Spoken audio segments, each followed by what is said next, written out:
Fala pessoal, a gente recebe muita gente na biblioteca com dúvidas sobre as revisões de literatura e a proposta dessa série de vídeos é dar um norte, é dar um direcionamento para você que está começando agora e se sente bastante perdido. Então, queria começar com um disclaimer, né? Como a proposta é simplificar bastante o assunto, a gente já fica combinado que não é um vídeo, não é uma série de vídeos que vai esgotar o tema. Você vai precisar se aprofundar em várias coisas, a gente vai apontar e, como sempre, a conversa com o orientador é fundamental. Ele é a pessoa que entende mais do seu assunto e provavelmente também entende mais da sua metodologia, tá bom? Mas o vídeo, essa série de vídeos vai facilitar, inclusive, essa conversa com o orientador. A gente chamou de GPS, porque depois de assistir você vai saber se orientar muito melhor.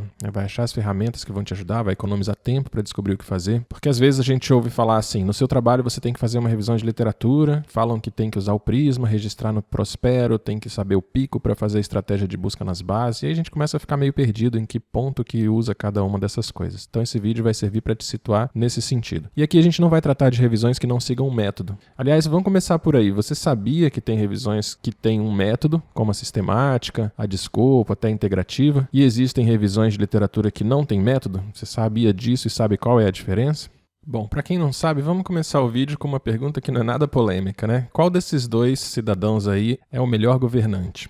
Eu não sei você, mas toda vez que eu assisto um debate, eu percebo que muita gente já tem opinião formada e que se você estiver indeciso, às vezes o debate ajuda pouco. Só para dar um exemplo bobo aqui, imagina a seguinte afirmação: quanto mais dinheiro investido na saúde, melhor. Parece óbvio, né? Parece que é verdade. Então, um governo que investiu mais na saúde é o governo melhor, certo? Mas se o governo investir menos na saúde e conseguir criar formas de ser mais eficiente com esse dinheiro e atingir os mesmos resultados do outro, só que gastando menos, eu acho que você vai concordar que nesse caso, esse é melhor. E se ele fosse melhor, se você olhar só para o indicador gasto por pessoa atendida, né? Ele atendeu muita gente e gastou pouco. Mas e se a população estivesse insatisfeita? Está atendendo muita gente, gastando pouco, mas a população não está feliz com a qualidade do serviço. Você deve contar essa opinião ou deve descartar essa opinião na hora de decidir qual dos dois é melhor governante? E se, além da saúde, você começa a jogar nesse bolo aí todas as outras áreas de atuação do governante, né? Como educação, infraestrutura, tudo aquilo que a gente já conhece. Como é que você compara qual que é melhor? Bom, o que a gente vê nos debates, às vezes, é cada um criando uma narrativa, né? Às vezes os candidatos ali, eles usam dados que convêm mais para eles. E aí, entre as pessoas que já têm opinião formada, algumas têm uma opinião bem formada e outras não, né? Por exemplo, um comentarista político especializado tem uma opinião bem melhor do que a minha, que não sei nada de política. Mas ainda assim é uma opinião, não é necessariamente uma evidência no contexto do que a gente vai falar aqui das revisões de literatura, tá bom? E daí a gente tira duas conclusões. No contexto da ciência, quem é o melhor governante é uma pergunta difícil de pesquisa, né? Você vai usar que dados para responder essa pergunta? Quem coletou e compilou esses dados? Será que tem um viés a favor ou contra o governante?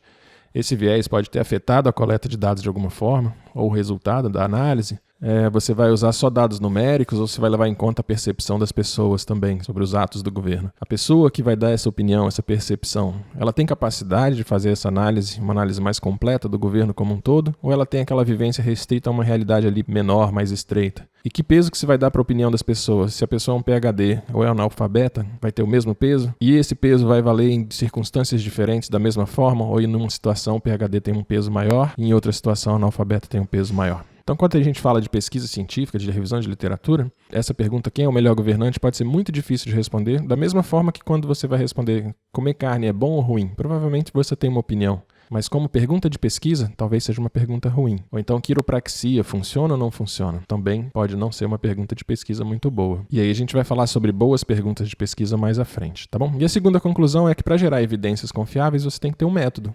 Ter uma pergunta boa de pesquisa, dizer o que você fez para responder essa pergunta passo a passo, que dados vieram de que fontes, de que artigos, que fontes você considerou confiáveis, porque tem artigos bons e artigos ruins. E aí, na revisão narrativa, você escolhe o que você quer mencionar, que artigos que você quer citar. E isso não quer dizer necessariamente que a revisão narrativa é ruim, mas ela não tem o peso de evidência que uma revisão sistemática tem, tá bom? Porque ela deixa em dúvida que fonte que você escolheu, que fonte que você citou, ou se você foi tendencioso sobre um tema ou não. Ela tende a ser mais valorizada, lógico, quando um especialista escreve do que quando uma pessoa que não tem a especialidade, mas ela é normalmente subjetiva, né? Já na revisão sistemática, o que a gente tenta é tirar essa subjetividade, né? Você pode escolher o tema, você pode escolher a sua pergunta, você define alguns critérios para responder essa pergunta, mas você não escolhe que artigos você vai mencionar ou não. E tudo tem que ser feito muito rigorosamente seguindo um método. Então, voltando às revisões que geram evidência, talvez você está dizendo agora, eu já sabia isso aí, eu já estou decidido que eu vou fazer uma revisão sistemática porque eu quero produzir evidências para a minha prática clínica da minha área, né? Só que eu fui pesquisar como fazer e fiquei mais confuso, porque tem um monte de nomes diferentes. E se você se sente confuso, não é culpa sua, não. Olha esse artigo agora de 2023, de uma revista com fator de impacto. Eles dizem assim: a proliferação de tipos de síntese de evidências contribui para a confusão no campo e produção em massa de bases de evidência redundantes, enganosas e conflitantes. Ou seja, tem um monte de nomes diferentes. E aí o trajeto que o pessoal que chega aqui na biblioteca costuma fazer para tentar se situar, para descobrir o passo a passo, como fazer a revisão, é entrar na internet e procurar artigos da sua área que falem de revisão sistemática. Então vou mostrar alguns dos resultados que eles costumam ter para vocês, mas não foquem tanto nesse conteúdo desses trabalhos, foquem mais na ideia de que o número de passos e os nomes dos passos variam muito nessa literatura e que talvez não seja ideal você começar por aí. Por exemplo, esse aqui é um trabalho sobre revisões sistemáticas em fonoaudiologia, um artigo publicado, e a gente tem esses passos aqui: elaborar pergunta de pesquisa, busca preliminar e por aí vai. Se você quiser olhar um por um, é só dar uma pausa no vídeo, mas o foco não é esse, Para fonoaudiologia, um aluno achou esse artigo. Medicina tropical e saúde, a gente tem esse fluxograma grandão aqui, nesse guia para conduzir uma revisão sistemática e meta-análise. Aqui para estudos organizacionais, para fazer uma revisão integrativa, a gente tem aqui no centro a revisão, aqui as etapas, primeira, segunda, terceira, quarta, quinta e tal. Para cada etapa o detalhamento. Nesse outro artigo, na verdade isso aqui é um livro, a gente tem de novo vários passos: pergunta, busca em base de dados, importação do gerenciador e por aí vai. Isso aqui é uma revisão integrativa, um guia para conduzir a revisão para o pesquisador novo em enfermagem. E aqui os passos em formato textual. E aqui, por último, as estratégias para completar uma revisão integrativa de sucesso. Novamente, alguns estágios: identificar o problema, buscar a literatura, avaliar os dados, analisar os dados e apresentar os achados. E aqui com exemplos, exemplo é sempre legal. Mas vocês veem que variam muito, Já falei isso algumas vezes aqui. Então o que a gente sugere? Eu gosto muito dessa frase, que diz que você deve aprender as regras como um profissional para poder quebrar essas regras como um artista. E aí, na nossa conversa aqui, como assim aprender as regras como um profissional? Bom, tem algumas instituições que criam e aprimoram métodos, e aí eles oferecem guias, manuais sobre como conduzir uma revisão de excelência. Tá bom? Então nossa sugestão é: escolha um desses e se oriente por aí. Com o tempo, depois que você entender o método, dominar melhor, você vai aproveitar esses artigos de maneira muito melhor, ou descartar alguns, inclusive. E aí você vai aprender também, as regras, quando quebrar as regras. Na verdade, você não deve quebrar as regras metodológicas, mas a gente sabe que em alguns contextos não dá para fazer uma revisão Cochrane, você não tem equipe, você não tem tempo. Então, conhecendo um método como um profissional, você vai identificar inclusive as fragilidades do seu artigo, que também é bastante importante. Além disso, o guia tem mais chance de já ter descrito lá a solução da sua dúvida do que um artigo. Léo, me dá alguns exemplos então desses guias. Aqui a gente tem 3. Primeiro aqui é o guia da Cochrane para revisões de intervenção. Segundo é o guia da JBI, ou JBI, manual da JBI para síntese de evidências. E o terceiro é um livro para conduzir uma revisão integrativa. Eu vou clicar aqui na capinha do manual da Cochrane para mostrar para vocês como que é lá dentro. Vocês vão ter os links para esse manual também aí no PowerPoint ou na descrição do vídeo, tá bom? Então aqui é o manual da Cochrane para revisões sistemáticas de intervenções. Então você entra lá e aí tem todos os passos. Por isso que não se importa muito com os passos dos artigos ali que a gente viu, porque dentro do manual do método da sua revisão, você já vai ter. Então, iniciar a revisão, determinar o escopo e as questões, critério de inclusão e agrupamento, só que isso com mais detalhes, Vai descrevendo mesmo como você vai conduzir a sua revisão. Clicando aqui no manual da JBI, a mesma coisa. Aqui do lado esquerdo a gente tem revisões temáticas da JBI, revisões temáticas de evidências qualitativas, de eficácia. Então ele tem mais de um tipo de revisão nesse manual aqui da JBI.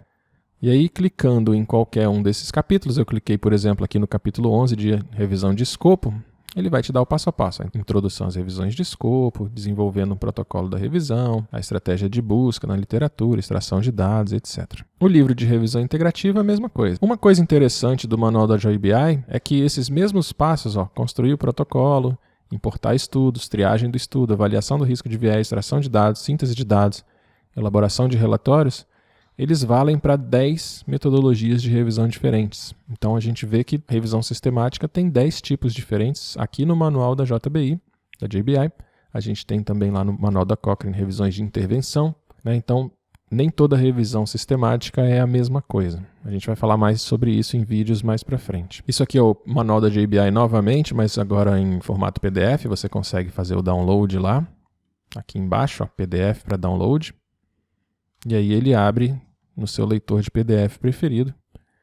Tá bom? Ele vai abrir com essa carinha aqui, você vai conseguir, igual está no site, selecionar o tipo de revisão que te interessa, e clicando no tipo de revisão você tem o sumário, você tem o texto completinho lá para se basear, para fazer a sua. E a mesma coisa no livro de revisão integrativa que eu mostrei ali a capa para vocês, né? Visão geral da revisão, formulando a pergunta de pesquisa, buscando a literatura de forma sistemática e abrangente, avaliação da qualidade, análise e síntese dos dados, tudo está bem descrito aqui para você só seguir. Talvez você venha de outra área, né? E caiu aqui nesse vídeo de paraquedas, esse vídeo está falando sobre saúde. Então, para você que é de outra área e está em dúvida se tem também na sua área, pode ser que tenha. Eu separei aqui, por exemplo, as ciências sociais, a gente tem um livro bem bacana, Revisões Sistemáticas nas Ciências Sociais, um guia prático. E se você abrir, você vai ver que os passos são muito similares, né? Lógico que cada tipo de revisão e cada área tem suas particularidades, mas a ideia geral é muito similar, a gente vai discutir essa ideia no vídeo seguinte. Eu tenho aqui também revisões da Campbell. Eu vou abrir o site da Campbell para mostrar para vocês, que é esse site aqui, Campbell Collaboration. O que é a Campbell? A Cochrane é uma instituição que produz as revisões sistemáticas de saúde, né? Intervenção na saúde. A Campbell, ela produz a mesma ideia, só que em intervenções sociais. Por exemplo, quais são as áreas que eles navegam aqui, né? Envelhecimento, crime e justiça, incapacidade, educação, desenvolvimento internacional, tradução e implementação do conhecimento e etc. Por que eu pausei um pouquinho na Campbell? Talvez você seja da saúde, mas está desenvolvendo uma revisão em alguma área ali próxima, né? Então vale saber também que existe esse outro manual aí. E aqui a mesma coisa da área de educação, tá bom? Então, resumindo nossa conversa toda até aqui, a gente tem revisões narrativas, que são aquelas em que não tem muito critério, o autor escolhe os artigos que quiser. E a gente tem revisões para produzir evidências. Essas que produzem evidências, a gente tem vários tipos, né? Tem a de intervenção, tem a qualitativa, tem a de escopo e por aí vai. Só no manual da GBI a gente viu que tem 10. Se você for para a internet buscar artigos ensinando a fazer revisão, pode ser, eles te deem passos diferentes, né? Mas na verdade o processo é mais ou menos o mesmo. Cada autor apresenta ali de um jeito. E aí, para não causar tanta confusão, a gente sugere que você use o manual de uma dessas instituições que a gente demonstrou, porque eles são detalhados, são passo a passo e tem muito estudo por trás para fazer boas revisões. E se você chegou no final desse vídeo e está com mais dúvida ainda, não sabe exatamente o que são revisões temáticas ou quais os passos, nem qual tipo de revisão você tem que fazer, muito menos como fazer, fica tranquilo, porque a ideia desse vídeo era essa mesmo. E nos próximos vídeos, já dando spoiler, a gente vai ver o que é uma revisão sistemática de literatura na prática, quais são os passos, como formular uma pergunta de pesquisa boa para uma revisão. Eu falei que tem perguntas boas e perguntas ruins, né, para sua pesquisa. Qual tipo de revisão, qual método que você tem que escolher? Eu mencionei alguns aqui, né? Escopo, intervenção, qualitativa. Então, qual que é o seu? Onde que você vai encontrar o passo a passo para esse método que você vai usar para responder a sua pergunta? E ao longo do vídeo a gente vai ver algumas ferramentas para ajudar em tudo isso aí. Se isso te interessar, a gente se encontra nos próximos vídeos.